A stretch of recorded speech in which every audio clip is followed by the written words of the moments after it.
మన ప్రభువును రక్షకుడైనటువంటి యేసుక్రీస్తు నామములో అందరికీ వందనములు. క్రీస్తునందు ప్రియులారా, ఇవాళ మనం మన ప్రభు అయిన యేసుక్రీస్తుల వారు సకల లోకములో ఉన్నటువంటి మనుష్యులందరి కొరకు చేసినటువంటి ప్రాణత్యాగమును గురించి, ఆయన అనుగ్రహించినటువంటి రక్షణను గురించి తెలుసుకుందాం. యోహాను సువార్త 3వ అధ్యాయం 16వ వచనంలో, దేవుడు లోకమును ఎంతో ప్రేమించెను కాగా తన అద్వితీయ కుమారునిగా పుట్టిన వాని యందు విశ్వాసం ఉంచు ప్రతివాడును నశింపక నిత్య జీవం పొందినట్లు ఆయనను అనుగ్రహించాను అనే ఒక మాట వ్రాయబడి ఉన్నది. దేవుడు లోకాన్ని ఎంతగా ప్రేమిస్తూ ఉన్నాడు అంటే, తన ప్రియ కుమారుణ్ణి లోకము కొరకు అప్పగించేంతగా ప్రేమిస్తూ ఉన్నాడు. పాపము చేసి తనకు దూరమైనటువంటి మానవుణ్ణి, మరణానికి లోనటువంటి మానవుణ్ణి తిరిగి తన దగ్గరకు చేర్చుకోవడానికి, మరణం నుండి తప్పించి జీవంలోనికి చేర్చుకోవడానికి తన ప్రియ కుమారుణ్ణి ఆయన లోకానికి అనుగ్రహిస్తూ ఉన్నాడు. మనలను తనతో సమాధానపరుచుకొనటానికి ఆయన ప్రియ కుమారుణ్ణి వదులుకోవటానికి సిద్ధపడ్డాడు. మనల్ని జీవింప చేయటానికి ఆయన కుమారుణ్ణి మరణానికి అప్పగించాడు. మనము చేసినటువంటి పాపములకు రావాల్సినటువంటి శిక్షను మన మీద పడనీయక ఆయన కుమారుని పైన మోపాడు. యెషయా గ్రంథము 53వ అధ్యాయము 6వ వచనంలో మనం చూస్తే, యెహోవా మన అందరి దోషమును అతని మీద మోపెను అనే మాట వ్రాయబడి ఉంటుంది. మనము చేసినటువంటి పాపములు, మనము చేసినటువంటి దోషములు, మనము చేసినటువంటి హేయమైనటువంటి క్రియలు, మనము చేసినటువంటి దుర్మార్గములు, మోసములు, కుట్రలు, కుతంత్రాలు, నరహత్యలు, వ్యభిచార తలంపులు, చెడు ఆలోచనలు ఏవైతే ఉన్నాయో వాటన్నిటి నిమిత్తం మనకు రావాల్సినటువంటి శిక్షను తప్పించి తన ప్రియ కుమారుని పైన ఆ శిక్షను విధించాడు. పాపమునకు తన ప్రియ కుమారుని యొక్క శరీరములో శిక్ష విధించాడు. దేవుడు మనల్ని ఎంతగా ప్రేమిస్తున్నాడో దీనిని మనం చూడటం ద్వారా అర్థం చేసుకోవచ్చు. ఇంకా ఆయన ఆ పై వచనాల్లో చూస్తే, 4వ వచనం నుంచి చూస్తే, నిశ్చయముగా అతడు మన రోగములను భరించెను, మన వ్యసనములను వహించెను, మన అతిక్రమములను బట్టి అతడు గాయపరచబడెను, మన దోషములను బట్టి నలుగగొట్టబడెను, మన సమాధానార్థమైన శిక్ష అతని మీద పడెను. దేవుడు పాపమునకు విధించవలసినటువంటి శిక్ష మన మీద విధించలేదు, తన ప్రియ కుమారుని పైన వాటిని విధించాడు. ఆ ఉగ్రతను మనం తట్టుకోలేము గనుకే తన ప్రియ కుమారుని పైన తన ఉగ్రతను చూపాడు. దాని యొక్క విలువ మనకు తెలియకపోయినా సరే రక్షణను మనకు అనుగ్రహించాడు.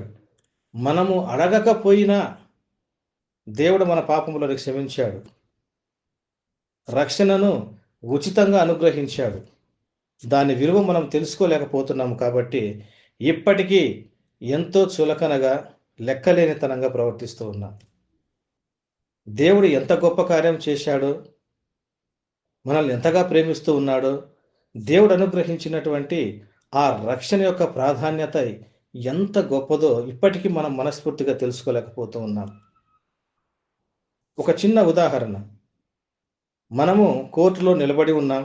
ఒక తప్పు చేశామని ఒక వ్యక్తిని మనం చంపివేశామని మనల్ని కోర్టులోకి తీసుకుని వెళ్ళి మరణశిక్ష విధించడానికి సిద్ధంగా ఉన్నటువంటి సందర్భంలో, న్యాయాధికారి మరణశిక్ష నిర్ణయించేటటువంటి సందర్భంలో వేరొక వ్యక్తి వచ్చి, అతను ఆ హత్య చేయలేదు, వేరే వాళ్ళు చేశారు, దానికి సంబంధించినటువంటి ఆధారాలు నా దగ్గర ఉన్నాయి, ఇతను నిరపరాధి అని మనల్ని తప్పిస్తే ఆ సమయంలో మనం ఎంత సంతోషిస్తాం?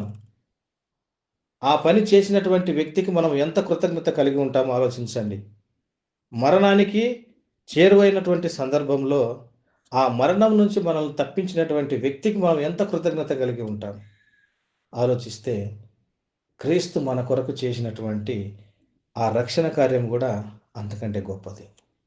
దాని విలువ తెలుసుకొని మనము మసలుకోవాలి. అందుకే అపోస్తలుడైన పౌలు అంటాడు, ఈ ఇంత గొప్ప రక్షణను మనం నిర్లక్ష్యం చేస్తే మనల్ని తప్పించగలిగిన వాడు ఎవ్వడు లేడని అంటాడు. ఆ రక్షణ యొక్క విలువను మనము తెలుసుకోగలగాలి. దేవుని దేవుడు మనల్ని ఎంతగా ప్రేమిస్తూ ఉన్నాడో అర్థం చేసుకోగలగాలి. క్రీస్తు ఎవరికీ అపకారం చేయలేదు. ఆయన అందరినీ ప్రేమించాడు. శత్రువులను ప్రేమించాడు. తన పైన పగపట్టిన వారిని ప్రేమించాడు. తనను నిందించిన వారిని ప్రేమించాడు. తనను అసహించుకున్న వారిని ప్రేమించాడు. పైగా వారిని క్షమించమని కూడా దేవుడు ప్రార్థించాడు. లోకానికి ఆయన ప్రేమను, క్షమాపణను అందించాడే తప్ప, రక్షణ అనుగ్రహించాడే తప్ప, ఏ వ్యక్తికి ఆయన చెడు చేయలేదు. కానీ క్రీస్తును కొందరు ద్వేషిస్తూ ఉన్నారు. ఆయన ఇచ్చినటువంటి రక్షణను ఎగతాళిగా కాదనుకుంటూ ఉన్నారు. సో అటువంటి వాళ్ళు కూడా వారి హృదయంలో పరివర్తన కలిగి క్రీస్తే నిజమైనటువంటి రక్షకుడు అనుకునేటటువంటి శుభదినం ఒకటి వస్తుంది. కాబట్టి ఆయన పాపము లోకమును దేవుడు పరిశుద్ధుడు గనుక పాపములో ఉన్నటువంటి వ్యక్తి ఆయనను సమీపించలేడు. కాబట్టి దేవుడు ఏం చేశాడంటే క్రీస్తు ద్వారా మనలను తన దగ్గరికి ఆయన తీసుకున్నాడని చెప్తూ ఉన్నాడు. 2 కొరింథీ పత్రిక 5వ అధ్యాయం 18, 19, 1 వచనాలు చూస్తే ఆయన మనలను క్రీస్తు ద్వారా తనతో సమాధానపరుచుకొనెను అనే మాట ఉంటుంది. క్రీస్తు ద్వారా అంటే క్రీస్తు చెల్లించినటువంటి విమోచన క్రయధనం ద్వారా, ఆ రక్తము ద్వారా ఆయన మన పాపములను తాలుకొని ఆయన ద్వారా మనలను సమాధానపరుచుకుంటూ అంటే దగ్గరకు మనల్ని తీసుకుంటూ ఉన్నాడు. దేవుడు వారి అపరాధములను వారి మీద మోపక క్రీస్తునందు లోకమును తనతో సమాధానపరుచుకొనొచ్చు. మనము చేసినటువంటి తప్పులను మన మీద మోపక క్రీస్తు పైన ఆ అపరాధములను మోపి శిక్ష ఆయన శరీరములో విధించాడు. మనలను తన దగ్గరకు చేర్చుకుంటూ ఉన్నాడు. అంటే మనలో ఉన్నటువంటి పాపములను క్రీస్తు రక్తం ద్వారా క్షమించి మనలను తనకు దగ్గరగా చేసుకుంటూ ఉన్నాడు. దేవుని యొక్క రక్షణ ప్రణాళిక ఎంత గొప్పదో చూడండి. ఎందుకంటే ఇంత ప్రణాళిక, ఇంత పని ఎందుకు చేయవలసి వస్తుంది అంటే క్రీస్తు ఎందుకు అంత ఘోరంగా మరణానికి ఆయన అప్పగిస్తూ ఉన్నాడు అని అంటే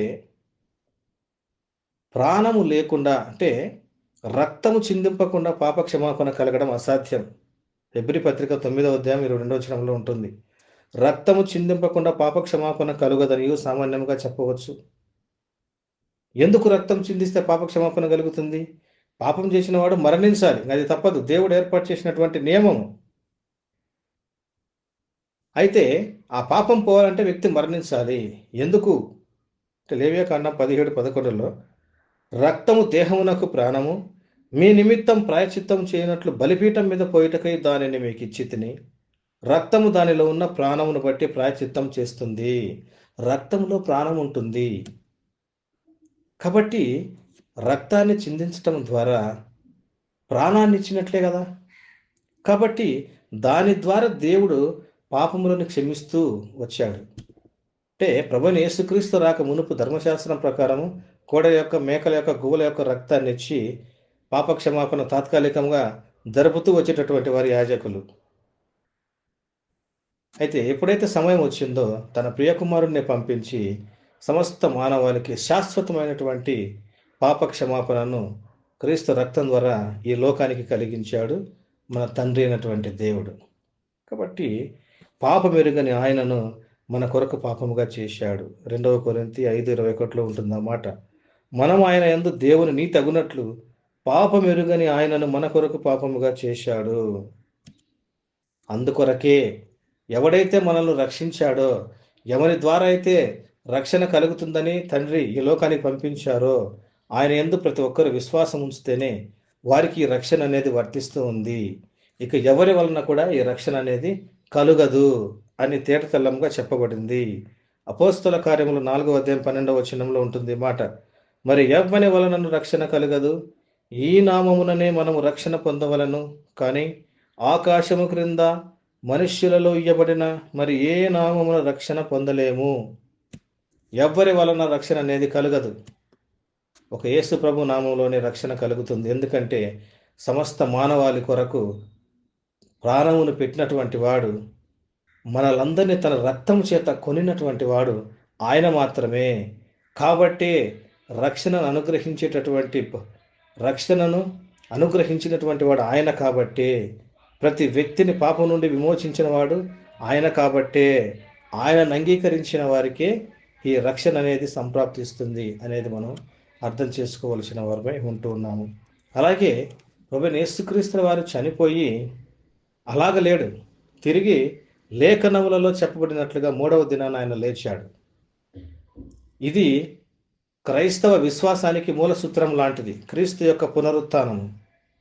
క్రీస్తు పునరుత్థానం లేకపోతే అసలు క్రైస్తవమే లేదు. ఆయన మనుషులందరి కొరకు తన ప్రాణాన్ని పెట్టాడు. ప్రాణాన్ని పెట్టి తిరిగి మరణాన్ని జయించి పునరుత్థానుడయ్యాడు. ఇది క్రీస్తులో ఉన్నటువంటి గొప్పతనం.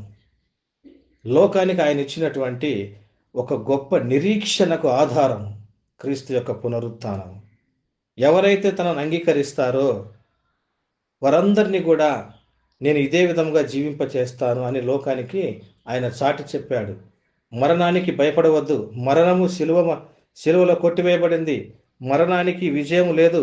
మరణమా నీ విజయం ఎక్కడా, మరణమా నీ ముల్లెక్కడా అని 1 కొరింథీ 15వ అధ్యాయము 54-55 వచనాలలో ఉంటుంది. ప్రథమ ఫలముగా క్రీస్తు లేపబడ్డాడు. మనుష్యుని ద్వారా మరణం ఎలా వచ్చిందో అదే మనుష్యుని ద్వారా మృతుల పునరుత్థానం కూడా కలిగింది. అందరూ ఏ విధముగా మరణించారో క్రీస్తునందు అలాగే అందరూ జీవిస్తూ ఉన్నారు. కాబట్టి మృతులు ఏ విధంగా అవుతూ ఉన్నారో అలాగే ప్రతి ఒక్కరు జీవిస్తూ ఉన్నారు. ఈ పునరుత్థానం అనేది క్రైస్తవులకు ఎంతో కిరీటం లాంటిది, గొప్పది, మన నిరీక్షణకు ఆధారమైనటువంటిది. యేసు ప్రభు ఏ విధంగా అయితే చనిపోయి మరణాన్ని జయించి తిరిగి లేచాడో అలాగే తన యందు విశ్వాసం ఉంచినటువంటి వారందరూ కూడా అదే విధంగా జీవిస్తారు. ఆయన జీవింప చేస్తాడనే నిరీక్షణతోనే ఈ లోకంలో జీవిస్తూ ఉన్నారు.